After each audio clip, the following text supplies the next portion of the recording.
अगर आप उन हालातों पर काबू पाने की कोशिश करते हैं जो कल सुबह खड़े हो सकते हैं, तो यही होगा कि आप बहुत सीमित जीवन बन जाएंगे। आप दुनिया में जाकर सिर्फ तभी वो सब करेंगे जो करना जरूरी है जब आपको पक्का विश्वास होगा कि परिस्थिति चाहे जैसी भी हो, आप खुद को नहीं खोएंगे। तभी आप पूरे कदम उठाएंगे, वरना आप आधे कदम ही उठाएंगे। ज्यादातर इंसान दुख के डर से आधे कदम उठाते हैं। अगर ये हुआ तो मेरा क्या होगा, अगर वो हुआ तो मेरा क्या होगा। अगर आप अपने भीतर अच्छे से संभले हुए हैं, आपको अपने विचारों को संभालना आता है, अपनी भावनाओं, अपने शरीर, अपनी केमिस्ट्री, अपनी ऊर्जा को संभालना आता है, अगर आपको इन सभी को संभालना आता है, तो अगर आप नर्क में भी चले जाएं तो क्या फर्क पड़ेगा। लेकिन अगर आप अव्यवस्थित हैं तो आप हमेशा एक अच्छी जगह होना चाहेंगे।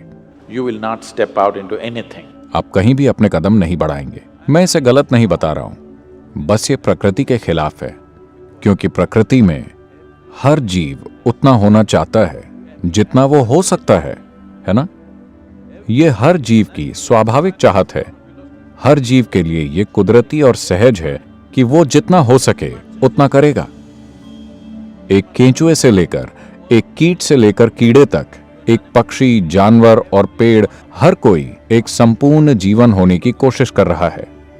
अगर आप सिर्फ दुख के डर से इसके खिलाफ जाते हैं, तो मनुष्य होने की प्रकृति को खोजने की सारी संभावनाएं, इंसान होने की जबरदस्त विशालता पूरी मानवता पर बस बर्बाद हो जाएगी।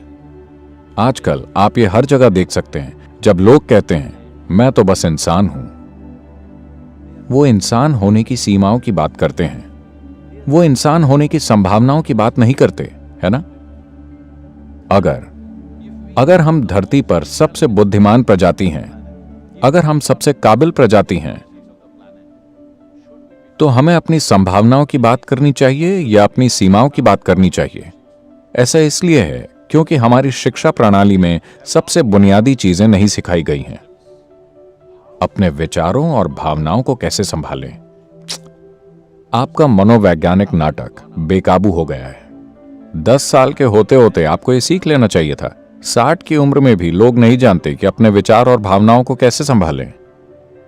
वो अपना जीवन भूत की तरह जीते हैं। उन्हें किसी की मदद की जरूरत नहीं है। वो खुद ही लगातार अपने लिए दुख पैदा कर सकते हैं, क्योंकि आप व्यवस्थित नहीं हैं, क्योंकि जीवन की बुनियादी चीजें नहीं समझी गई हैं। मेरे अस्तित्व की प्रकृति क्या है, अगर आप ये नहीं जानते तो आप इसे संभालेंगे कैसे? जब आप किसी चीज की प्रकृति को समझेंगे, सिर्फ तभी आप उसे संभालना सीखेंगे, है ना? आप देख भी नहीं पा रहे कि ये क्या है, तो इसे संभालेंगे कैसे? इसे संभालने का कोई तरीका नहीं है। तो पहली और सबसे जरूरी चीज को इसीलिए आत्मज्ञान कहा जाता है। आपको यह समझना चाहिए, इस देश में, इस संस्कृति में हमने किसी तरह के आध्यात्मिक आत्मज्ञान को कभी कुछ प्राप्त करना नहीं माना। हमने उसे सिर्फ आत्मज्ञान कहा। आत्मज्ञान का मतलब है कि आपने बस वो देखा है जो पहले से मौजूद है। आपने कुछ खोजा नहीं है।